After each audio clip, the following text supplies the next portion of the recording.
பிரதமர் நரேந்திர மோடி திருச்சி வந்து சென்ற நிலையில் தற்போது திமுகவுடைய அதிகாரப்பூர்வ நாளேடான முரசொலியில் மிக முக்கியமான ஒரு விமர்சன கட்டுரை என்பது வெளியிடப்பட்டிருக்கிறது. அதில் பல்வேறு விமர்சனங்கள் மத்திய அரசு மீதும் பிரதமர் நரேந்திர மோடி மீதும் முன்வைக்கப்பட்டிருக்கிறது.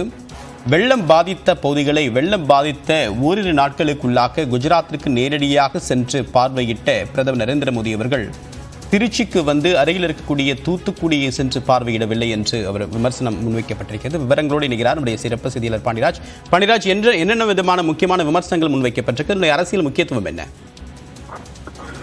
தேவா, கடந்த சில தினங்களுக்கு முன்பாக பிரதமர் நரேந்திர மோடி திருச்சியில் புதிய விமான முனைய நிலையத்தினுடைய முனையத்தை திறந்து வைக்கும், அதே போன்று பாரதிதாசன் பல்கலைக்கழக பட்டமளிப்பு விழாவில் கலந்து கொள்ளும் திருச்சி வந்திருந்தார். அங்கு வந்திருந்த பிரதமர் நரேந்திர மோடி பங்கேற்ற மேடையிலேயே முதலமைச்சர் மு.க.ஸ்டாலின் பல்வேறு முக்கிய கோரிக்கைகளை முன்வைத்திருந்தார். இந்த சூழ்நிலையில் அதற்கு எதுவுமே பதிலளிக்காத பிரதமர் நரேந்திர மோடி அவர்கள் வார்த்தை வரை வெள்ளம் பாதித்த பகுதி மக்களை பாதிக்கவில்லை என்ற ஒரு கடுமையான குற்றச்சாட்டை திமுகவினுடைய அதிகாரப்பூர்வ நாளேடான முரசொலியானது வைத்திருக்கிறது.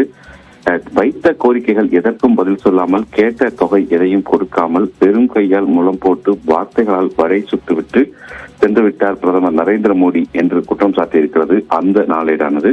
மேலும் குஜராத் மாநிலத்தில் வெள்ளம் ஏற்பட்ட போது அன்றைய தினமே அங்கு போய் பார்க்கிறார் பிரதமர் நரேந்திர மோடி. ஆனால் தமிழ்நாட்டிற்கு வரவில்லை என்றும், ஒரு மாதம் கழித்து தமிழ்நாட்டிற்கு வருகை தந்த போதும் வெள்ளம் பாதித்த பகுதிகளை போய் பார்க்கவில்லை என்ற ஒரு குற்றச்சாட்டையும் வைத்திருக்கிறது. மேலும் குஜராத் மாநிலத்துக்கான நிதியை வெள்ளம் ஏற்பட்ட அன்றைய தினமே அறிவிக்கிறார் பிரதமர் என்றும், ஆனால் தமிழ்நாடு ஒரு மாத காலமாக தட்டேந்தி நிற்கிறது, அதற்கு பிரதமர் கண்ணுக்கு தெரியவில்லை என்ற ஒரு குற்றச்சாட்டையும் வைத்திருக்கிறது. மத்திய அரசிடம் பேரிடர் நிவாரணத் தொகையாக 68,000 கோடி ரூபாய் நிதி இருக்கிறது என்றும், அதில் இருந்துதான் கேட்கிறோம் என்றும், கொடுக்க மனமில்லை, அதனால் அவர்கள் கொடுக்கவில்லை என்ற ஒரு குற்றச்சாட்டையும் திமுகவினுடைய அதிகாரப்பூர்வ நாளேடான முரசொலி வைத்திருக்கிறது.